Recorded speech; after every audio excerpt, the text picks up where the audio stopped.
கரூர் விஷயத்தில் வந்து விஜய் அவர்களுக்கு வந்து சினிமா துறை சப்போர்ட் கிடையாதுங்க. கண்டிப்பாக சினிமா துறை வந்து சப்போர்ட் பண்ணவில்லை. ஏன்னா சினிமா துறையிலேருந்து வந்த ஒரு ஆள் சினிமா துறையில் யாருமே சப்போர்ட் பண்ணல.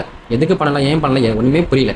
அவங்க படங்கள் ஏதாவது பிரச்சனை வந்ததுக்காக பண்ணலையா அப்படின்னு தெரியல. பட் இருந்தாலும் அரசியலாக பண்ணாங்க. அது வந்து ஒரு அரசியல் காரணம், அது ஓகே. பட் இருந்தாலும் சினிமா துறை யாருமே பண்ணலையே அப்படின்னு நம்ம நினைக்கும் போது நேற்று வந்து தல அஜித் அவர்கள் ஒரு இன்டர்வியூலாம் சொல்லியிருக்காருன்னா, கரூர் இஷ்யூ வந்து விஜய்க்கு மட்டும் காரணம் இல்லை, நம்ம அனைவரும் தான் காரணம். அதாவது ஒரு ஒரு பிரபலத்தை பார்க்க மக்கள் வருவாங்க தான், ஓகேங்களா. இது நான் வந்து நம்ம நிறைய வாட்டி சொல்லியாச்சு.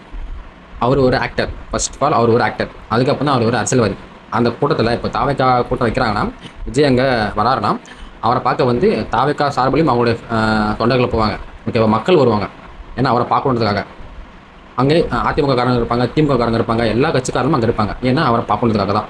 அப்படிப்பட்ட கூட்டம் தான் அங்கே இருந்திருக்கு. அது வந்து அது நேரம் சொல்கிறதா இல்லை என்ன சொல்கிறது நம்மளுக்கு தெரியல. ஏன்னா அந்த ஒரு துறை சம்பவம் நடந்திருக்கக்கூடாது தான். பட் இருந்தாலும் நடந்து போச்சு, ஓகேங்களா. அது வந்து விஜய் மட்டுமே காரணமா அப்படின்னு கேட்டால் கிடையாது. ஏன்னா லேட்டாக வந்தார். யாருங்க இப்போ லேட்டாக வரல?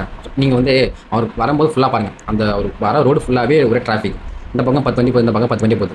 அவர் ஃபாஸ்ட்டாக வந்திருந்தாருன்னா சப்போஸ் யார் மேலே இடிச்சிட்டாங்க அப்படி அப்போ வந்து யாராவது ஆயிடுச்சுன்னா சொல்லுவீங்க, விஜய் இவ்வளோ ஃபாஸ்ட்டாக வராது, அப்போ வந்து ஒரு ஃபேன்ஸை வந்து மதிக்க தெரியல, இவெல்லாம் வந்து ஆட்சி கொடுத்தா என்ன பண்ண போகிறேன் அப்படின்னு பேசுவீங்க இல்லையா, ஓகேங்களா. அதனால தான் ஸ்லோவாக வந்தால் டைம் கேட்டாங்க 3-10 வரைக்கும். அவன் தான் அங்கே வந்தாச்சுல்ல, அப்புறம் எதுக்கு நீங்கள் இன்னும் லேட்டாக வரன்னு எவ்வளோ காரணங்க. பேசுகிறாங்க, பேசினா இருப்பாங்க. இப்போ சிபி விசாரணை போயிட்டுருக்கு. கண்டிப்பாக ஒரு நல்ல தீர்ப்பு வரும் அப்படின்னு தமிழ் மக்கள் அனைவரும் நம்புறாங்க.